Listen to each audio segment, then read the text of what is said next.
It's going to be fun.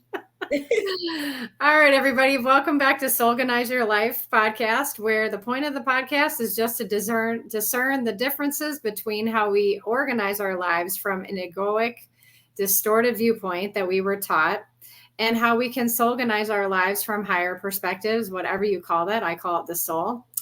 The soul has nothing but love for us, and the ego will always tell us we are never enough. It will tell us to distrust our neighbors. It will tell us not to trust ourselves. It will tell us to achieve more, to get more recognition. It's just on and on and on about how we're not enough. And the soul will always be in the background, hoping that you will reach out at one point and start to let it, show you what life is all about. And so that's what we're here to do today, especially with people like Haley, who's our guest today, who can speak about this on several levels. But hopefully, as we've already been talking for 20 minutes, and dang it, I wish I was recording this because it's been great. And hopefully she'll come on for more than this, because I know today is not the first of many of our conversations. But anyway, Haley, thank you so much for coming. And we know each other because we have a semi-weird family connection. My sister is her aunt. Yes. A sister from another mother. Anyway, thank you for being here, Haley. And so, my first question is always, how do you define your ego? When did you become aware that you had one? And, just start from that awareness.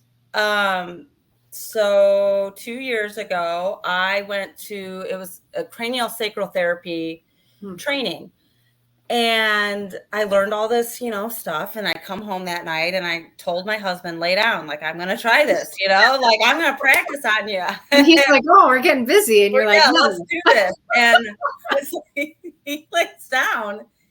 And I just literally close. I let my hands go wherever. And at first it feels like you're playing a Ouija board. Like, seriously, that's like when you connect to the energetic level, like that's like what it is. Like, my mind was off and I went, and not knowing, I went to his heart chakra and I didn't even know what that, had no idea at the time.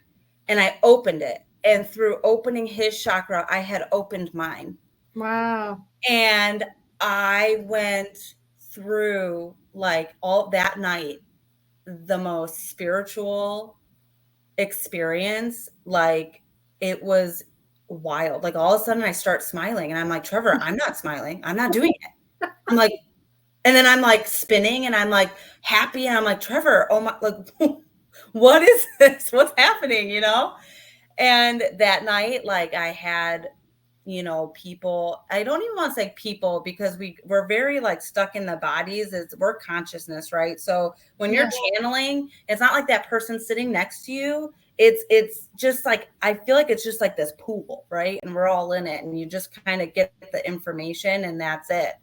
And my grandma came through.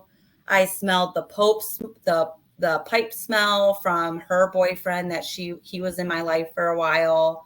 My dad's dad, and just images and coldness. And I went through it. And then as going through that, it was like my body went through it all. Like, it's very, like, who I am laid me on the floor in the bedroom, and I started going through it, and I could feel that everybody was around me. And it was like, it's time. Like, I was being rebirthed.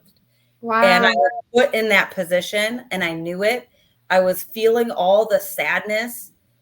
Oh my God, like immense sadness that was so deep within myself. And I just couldn't understand. And it just was like all of this stuff. And then as that happened, within weeks after that, the voices, right? Like, there was like 2 voices, and I was like, what? Like, I'm like losing my mind. Like, it does feel like that. Yeah. It seriously, like, and it happens at night. It's always at night, it's like always.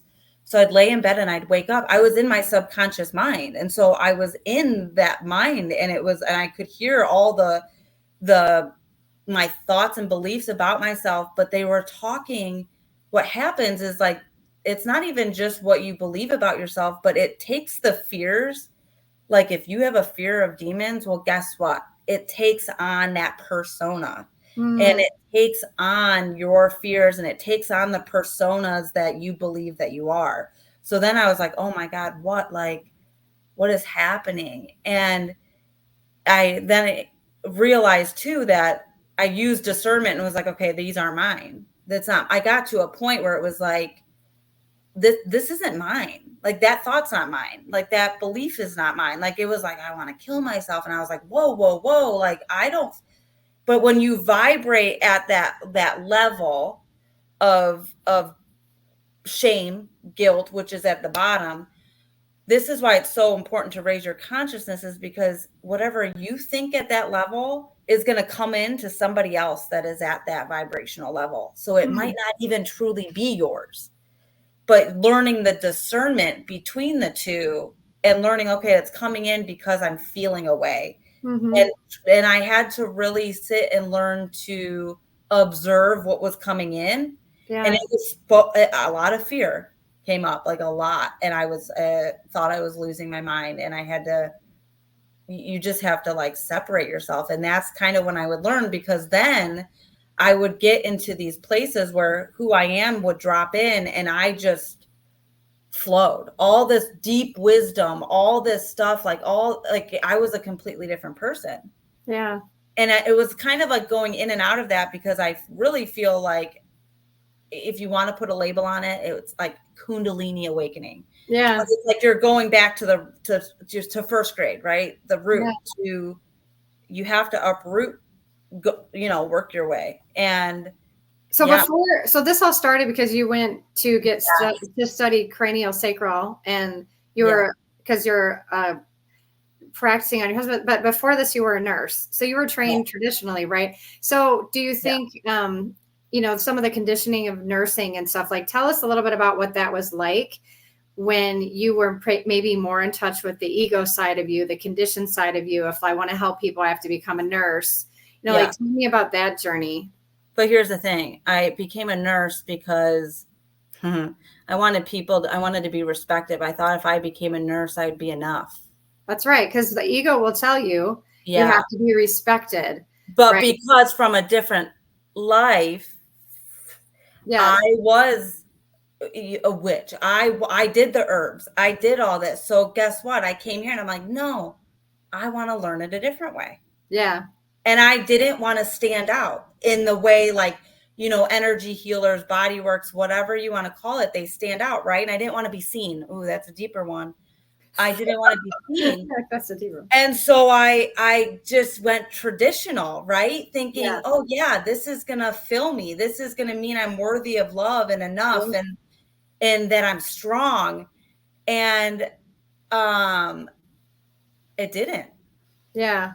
So why do you think it didn't? If we can help the audience understand, like for those people, right, who are in their ego mindset and they're like, I need to be respected, I need to be taken seriously, I need to go, do A, B, and C, and this is what I was taught. How did you formulate that? And then was the first breakthrough only 2 years ago? No. I guess I've always been the black sheep. I always ask questions. Always. Yes. That was my problem. And I remember in high school, like the psychology teacher was like, okay, had everybody come in and face away. And then I was the last person. And guess what I did? I faced the opposite way. So that's me. So, I'd ask questions a lot in nursing, and there was this massive anxiety. Like, I graduated at the top of my class. Like I graduated with a 4.0. Like I was like, I succeeded, right? And then I'd get into the clinical setting and I could get myself through it, but the anxiety would just eat at me. And it got to the point where there was, it was in 2020, my husband had lost his job, and he was the main provider, because I worked part-time at the time, because we just had our third son. 2 months after we had our third son, he lost his job. Wow. And I was at where I had it was like my second or third shift back from maternity leave. And I think it was the third. And I worked night shift. And I forgot one step. Like when you take a baby from the OR to the NICU, you band mom, baby, and whatever, and then the dad comes with you. Well, I had not been baby nursed because I was pregnant and it was COVID times and they wouldn't let you do it for 6+ months. So I forgot that step and I mentally shut down. Wow. I couldn't answer questions. Like mentally just I lost it. And it was not like that, but it was just like I was paralyzed. And I worked with nurses that like we were great friends, so did whatever, but it was like so much to the point where I went to give report when I was leaving and I couldn't give report. Like I couldn't formulate sentences. And I Wow. just was at a place of like, oh my, I can't do this anymore. Wow. I literally, well, I wrote myself up because I forgot that step, which nothing happened. The dad was with us and came with us to the NICU. So it wasn't like whatever. But to me, that was like, they're going to know, Yeah. that I'm not strong enough. Mm. Right. So it was like, oh, I just shut down and grabbed my shoes from shift. And I went home and I told my husband, I was like, I can't go back. Wow. And that was after he had lost his job and Oh my gosh. he supported me 100%.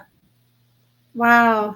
And we figured it out. We have his parents have been with us financially supporting and helping and we were lucky that way, right? But also we created it. So is there luck Right. really when you create everything? No, I would say sometimes the soul is, helping you learn something through other people, right? Like, Oh, 100%. so sometimes when it's somebody else's words or somebody else's Mm-hmm. fun or some, it's just your soul going like, okay, so if you're open to this and you're going to work on yourself, we will give you the resources and the kind words and the great husband and all of that to, to But let. here's the thing, everybody in our family would always be like, "Oh, Trevor's so great. What, nah, he puts up with you." No, seriously. But here's the thing, people are like, "You have all these kids. Like, why don't you?" It's like nobody outside of me will ever make me feel what I am. Like, you can love me the best of your ability, Yeah, but it's not going to fill it for me, and that's it's not right. going to fill it for anybody. And so we use our relationships. They're just like they play a role for you to fill something. And so that's kind of like what they are. And yeah, it's very like it's funny that you said that through people like you get wisdom or Hmm. like a message, right? This is Hmm. why I use every single day, every conversation, everywhere I go. And so I was talking to my oldest, Aiden, and him and I actually, his soul, we have a past life together, really deep one. So him and I have had a very interesting relationship. It's been very hard to connect with him. I've always felt, and now I understand why. And it's like I have forgiven him for what he did in the past Mm. to me. And I was talking to him and I always felt like I realized like I matter, right? Like I always did things, but it was like, no, I matter. And I was telling him, I go, because he's has a very big connection with my father-in-law, which is another past life, all three of us. It's a very triangle kind of thing. And I said to him, I go, oh wait, you're not looking for my approval. And he goes, no, I'm not. And then Wow. he goes, wait, what would he didn't know who he is, came through and gave me that. And then he Wow. goes, oh, I didn't mean that. Da, da, da. I go, no, yes, you did. Thank you. Actually, thank you, because it literally lifted this massive weight off of me. Wow. Like I can't even explain to you the night and day difference of myself and our relation, and just was like, like I've been feeling like this for 10 years and it's not even, you're looking for his approval, not mine, and it was like, oh, it's just like, yeah, every day people will give you what you need. if Yeah, you're so specifically, do you think that that's what your motherhood journey is about with your I mean, you have 4 boys? You have 4 yeah, boys? yeah, Wow. I yeah. mean, yeah, what does that say? But so you're saying that your motherhood is sacred. It's a teaching you things and vice versa. And Oh yeah.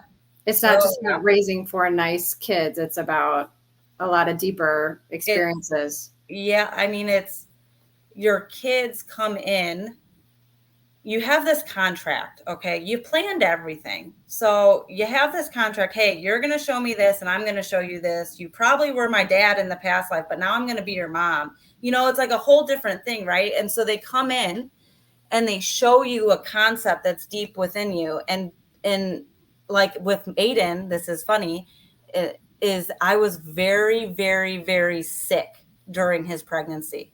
Okay. I lost 10 pounds. I couldn't hold on weight. I couldn't even see because the migraines were so bad. Like I Oh my couldn't, gosh. it was very bad. I mean, yeah, it was a hard pregnancy. And that's the thing. It's like they come in here to show you that. That's why birth is so beautiful. Whether you had a C-section, you got induced, you had a home birth, you birthed in the beach, like it's literally, but it's like an experience that you needed because it's teaching and showing you something. Hmm. And you both contractually like, yes, let's do it. This is what's going to happen. So what I find is through motherhood, like people that are infertile and their ovaries don't produce. It, you don't think if your subconscious mind breathes for you, like does all these things, functions for you, like you get a scab, your skin heals, right? You're not telling your scab, hey, close up and heal, do the epithelial, do all the things you got to Right. do. Right. No. So I'm telling your body what to do. And when you realize that and you use it to ask for the wisdom within, that's when things get good because then you can learn to use the sensations in your body, everything, and it's So his with Aiden, you didn't get the chance to do that because you hadn't started your journey yet. You were just sick and didn't understand those deeper no, I didn't. messages. And then my next kid I had that's when it started, but I didn't realize it. I literally didn't realize it. I mean, I now know, but now I've gone back to kind of like look at it at a different perspective, right? Yeah. And my second son, I had at 38 weeks pregnant, I had appendicitis. Oh my So, God. yeah, I had to go in and I was throwing up and they wanted to cut me and like do a C-section and because they didn't know. So they wanted to explore. And I said, no, he's head down, induce me. He's coming out that way. And my OB was pissed.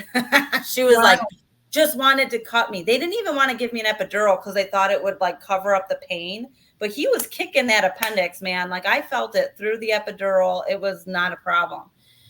But he was teaching me how deep I felt not enough. And Wow. as I look back at his journey as an infant in the postpartum period, it was 100%. And it was deep rooted in my liver meridian. And Wow. so why do you think the appendix, I was getting gallbladder attacks my whole pregnancy with him. Although I ate super healthy, I exercised, like I was the healthiest ever I've been. And I Wow. got gallbladder. Your gallbladder and appendix they go hand in hand. So finally, after I think I had like 3 gallbladder attacks, which I went to the hospital and they thought I was looking for drugs, which I didn't even take. I didn't give them anything. It was such a joke. Yeah. But yeah, that was like the last thing. And then my third son, now I realize, which this is where my husband comes in. He was selling epidurals to like a equipment to make sure that when anesthesiologist puts an epidural in, they put it in the right space the first time, and it's like this whole contraption. And so I had to get induced with him because they told me whatever. It's just a whole thing. And I wish I would have listened to my intuition because I knew he was okay. But I didn't, which is fine because then I learned more. Right. And so through that, my epidural for the first time didn't work on half my body. And Wow. it's funny because my husband was selling stuff to have that not happen. Yeah. But I needed it because it was like I never wanted to do natural birth. Here's that big concept I told you that my fourth son showed me, was because I didn't think I was strong enough to birth that worthiness of love through me. So Wow. I wanted to be numbed up, give me whatever. And so that was a big thing. So when I had my fourth, I told you I had a home birth, and it was like, it was that knowing, like I gave myself that knowing of, no, this is right. No matter how much fear I had, the pain, the fear for me showed in my pelvis and my hip, my right hip. I couldn't walk by the end of his pregnancy. It Wow. was physically like I couldn't stand for more than 10 minutes. I couldn't walk. My pubic bone was horrendous. Like my vagina was burning, Wow. but there was no infection. There was no nothing, right? I told you your body's speaking and Yeah. you're birthing love, right? Your womb is like that creation, and you're birthing another, what we are. We are love, and that's what you're birthing. That's what a child is. I mean, our Wow. kid, and so yeah, that's been a whole wild thing. So it's been very something, that experience. Sorry, my dog is my. Oh, guess what? My sister's calling right now. Isn't Oh, that? Carol, she knows. I know she feels it. She feels it. But okay, like everything you just said was super powerful. Like I just want to break this down for a second. Because have you ever heard of German New Medicine? Yes. So you know how German New Medicine it kind of basically says every little part of your body is a sign or is a physical manifestation of an emotional or mental trauma, right? And so what you're saying, though, I've never heard this before, and it's just fascinating me. Like you're saying that all of your births were about, okay, I am creating love. It's pure love.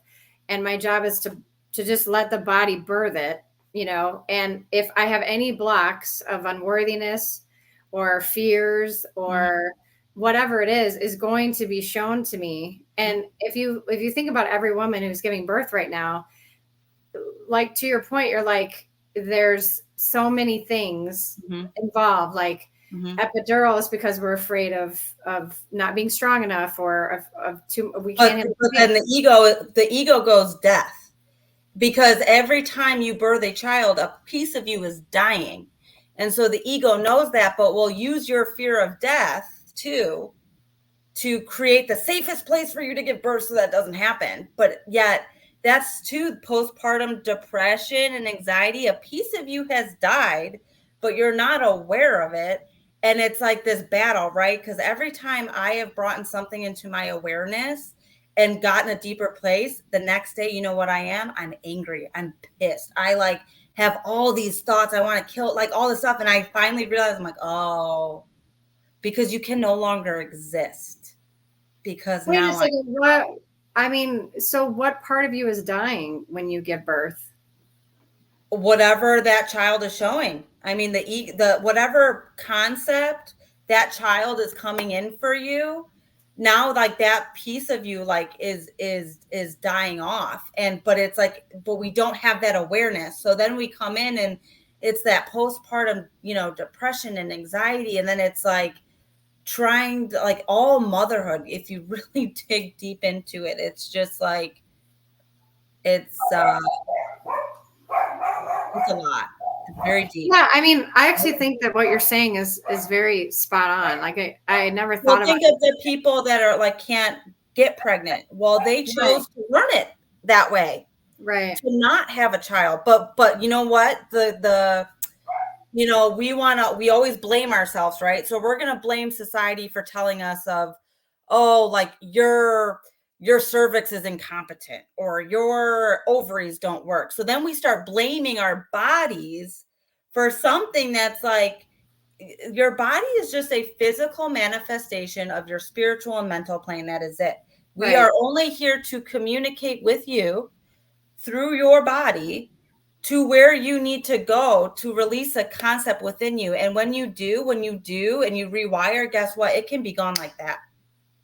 It Right. can. And so, but you're saying that specifically, I mean, if we just stay on the topic of pregnancy and children, that they're, I mean, this is just mind blowing to me. I mean, I had 2 C-sections, and I will be honest, I always think like I probably wasn't strong. Like that is what I think. Like what you said is like, yeah, I wasn't strong I enough. got chills. You said Yeah. that, I got chills. Yeah. And you know, and I always think like, the way my son came in, it was just so stressful and so traumatic, and it felt like it was my fault. Like, you know what I'm saying? Yeah. So what did you do? Did you try to prove yourself then after like postpartum? Prove like, yeah. Oh yeah, you did. Yeah. You sure did. Still I'm trying, actually. Yeah. Oh, see, that's the thing though. But then we try to prove. I had no idea I was afraid to be a mom. Yeah. My whole life I played with Barbies. I could not wait to get pregnant. But my 4th son literally ripped that piece off of me. And I kid you not, I was afraid to even give him a bath as a newborn. And I was like, this is my 4th kid. I gave NICU babies baths. Yeah. What's wrong with me? And I was so afraid. I wouldn't even take them to the park. I wouldn't take them anywhere by myself. It was literally like this whole fear. It was like, okay, Haley, you said you're ready to feel. Get ready, buckle up your pants, because now you're going to feel everything that you shut off. So my masculine front was totally on. Like I had to be like, I can do it all myself. I don't need your help. I was so that way. Yeah. I never asked for help postpartum. I never asked for anything, nothing. I did it all myself. I was vacuuming. I was, oh my gosh, was in the whole masculine. I completely shut my feminine off. Completely. Wow. And that's the intuition. That's the who you are. Your body, I feel like, is more like the masculine to help you do and come to the creation of who you are to be for everybody. We're all have this blueprint to come here and help raise everybody. Yeah. And so it's like when you can get to who you are and you embody it, you speak it, you don't, because when you start speaking from who you are, I'm going to tell you, you know what comes up is imposter syndrome. You know why? Because who you are is coming up and speaking it, but you have these beliefs. So your ego is like, no, you're lying. And then more beliefs come out, right? So it's like, that's all imposter syndrome is. Yeah. But it's just, I've never heard anyone, Haley, explain what you're saying. And it makes so much sense to me. It makes so much sense to me that all we're trying to do is birth love, and whatever issue you have with love is literally physically going to manifest, whether it's infertility, whether it's, premature, preeclampsia. Well, if it's in your liver, meridian, preeclampsia is your liver. And so really it's like, but here's the thing, even with that, like as a nurse, like I know the Western side, right, to how they manage that. Yeah.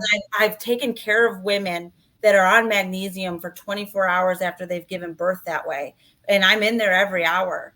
I've sat with those patients and in those tears of they can't be with their babies, or they have high, like I've been there with them. Yeah. And but now I have I guess the holistic side, if you want to say, and I realize, okay, well, guess what? I can help a mom through that by saying, hey, why don't you drink more salt, eat more protein? Let's manage it this way.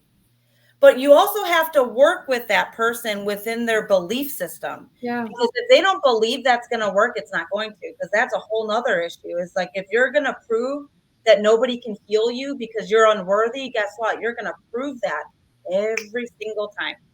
So you know what, the last thing I want to ask you, and you, like I said, you're definitely going to come back on. You have to. Yeah. But the last thing I want to ask you about what you're saying is, you seem to have, even though you understand the physical is just a manifestation of the spiritual mental body, you still seem to have so much compassion for the fact that someone is having a physical manifestation. I've been there.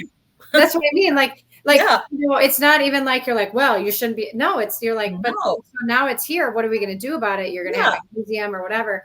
And so like, how do you bridge that non-judgment piece of like, okay, so your beliefs are just showing up here in this Cool. experience, but let me love your physical body as a nurse. It sounds like, yeah. It's all beautiful. No matter how you birth, here's the thing. Okay. Perfect. In this world, we want to say perfect is nothing bad happens. Perfect. No. Perfect is everything happens as it should. How it needs to happen for you to learn. It is all planned. And that's the thing. If you can let go and just be like, one, I planned it. Two, like seriously, my party that I'm at. This is like, I planned it all. Okay. Like, but we're so like, oh, but it's painful. But pain is just the resistance to who you are. Yeah. Use it. I guess that's, I couldn't walk. I'm telling you what, I had to really dig deep on that one because, and giving birth naturally, I had to dig real deep on that because it was, and let me tell you, my birthing experience natural, this is a whole other thing is when you get to who you are, that's where I went, was like, I could feel him coming out, but I couldn't feel it at the same time. It was wild. It was like, I could feel it, but I couldn't, but I was there, but I wasn't. Like, it was like a very like out of body experience. Oh my God. I mean, that's what birth is. It can be that way, but whether you birth in a hospital, cool. Like, but let's use your experience. Like, you want to go the Western route and deal with your high blood pressure, cool. But let's work mentally. Let's also add this piece into it while you're dealing with it, because you have to meet yourself at the level of consciousness that you are at. Because if you don't, it's not going to work. Yeah. And as you peel those levels back, like, I'm at the point where nothing outside of me is going to heal me. And no medication, no nothing. And my kids too. And they show me like, so the unworthiness of love I hold, down in my down area. My third son holds it there. So he gets rashes. And I know this, and I know here's another piece is a lot of people want to label kids as pandas or autistic or all these things. And it's not that. Like, my third son, he's when he elevates, when he is shifting through things, which he sees things as well. It's very interesting. My fourth son sees things and shows me things. So when you can get to that level, it's really cool. But he shows through, which Western medicine would say, tics. He will shut the door multiple times, or he'll scream or say something repetitive. But here's the thing, it comes and goes, because it's when I'm shifting deep, they're shifting. And so whenever I'm going through something, I notice he's going through something, those tics happen. But then as soon as it's gone, it's gone. Wow. He's just showing that way and presenting that way. So if you can release the labeling of anything, you're free to experience life for what it is. And it just is.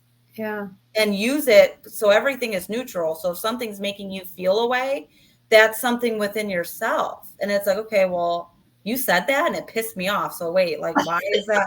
That's so neutral. Like, why is that making me mad? And then it's like, if you really sit with it and you ask yourself, it will always be shown, whether it's numbers, whether it's a conversation, whether it's something you see online, whether it's a dream. Oh my gosh, my dreams have been wild lately, and they're not dreams. I've actually, in my mind, rewiring, and I'm using my aunts and uncles as tools in my dreams. And it's so cool. So cool.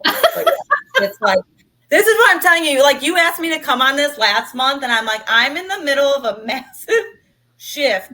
Yeah. I need him. Give me a second. It's funny because it's not funny because we're connected all the time. Like, we're communicating all the time, just not consciously aware of it.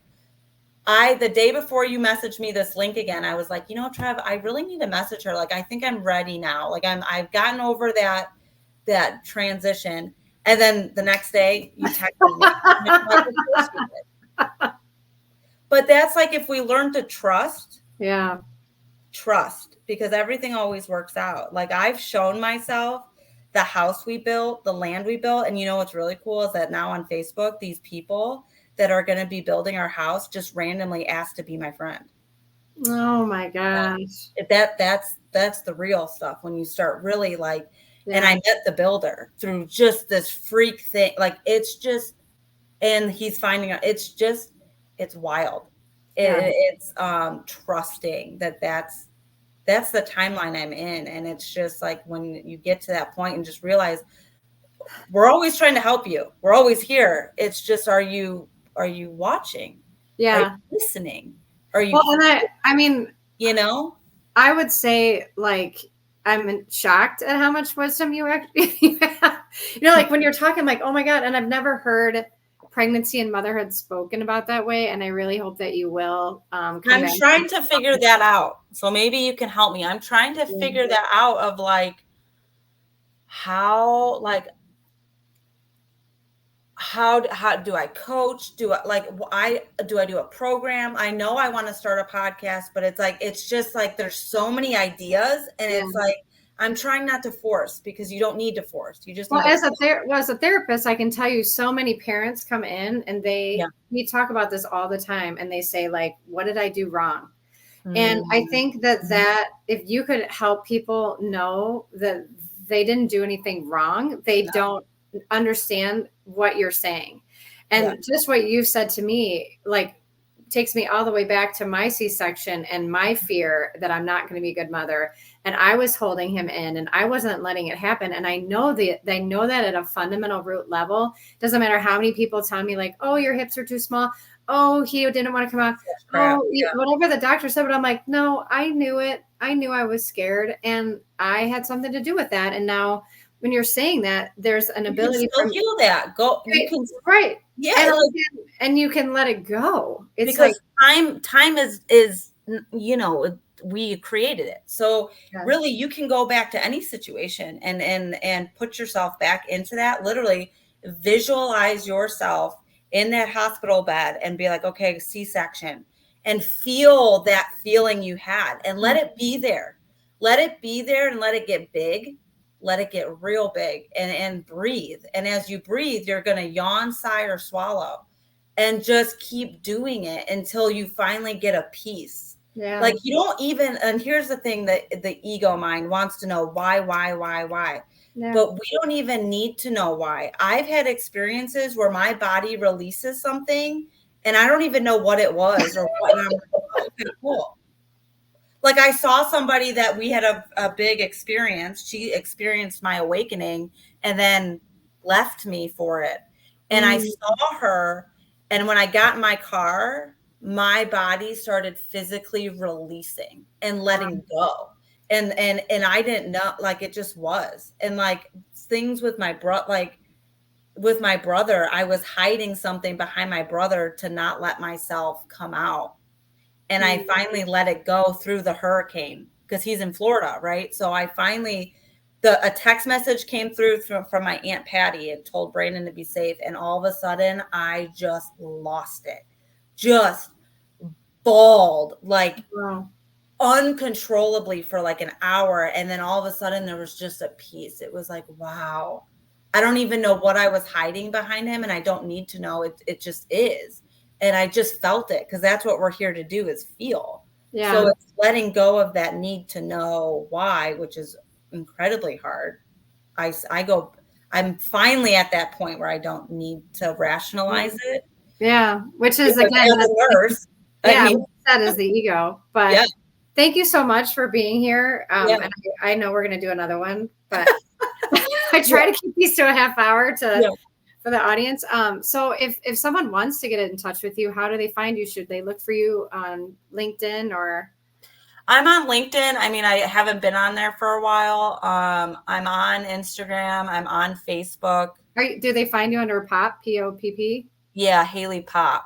Yeah, Haley, Haileigh. We'll put that in the notes. But thank you so much for being here. I can't wait for our next conversation.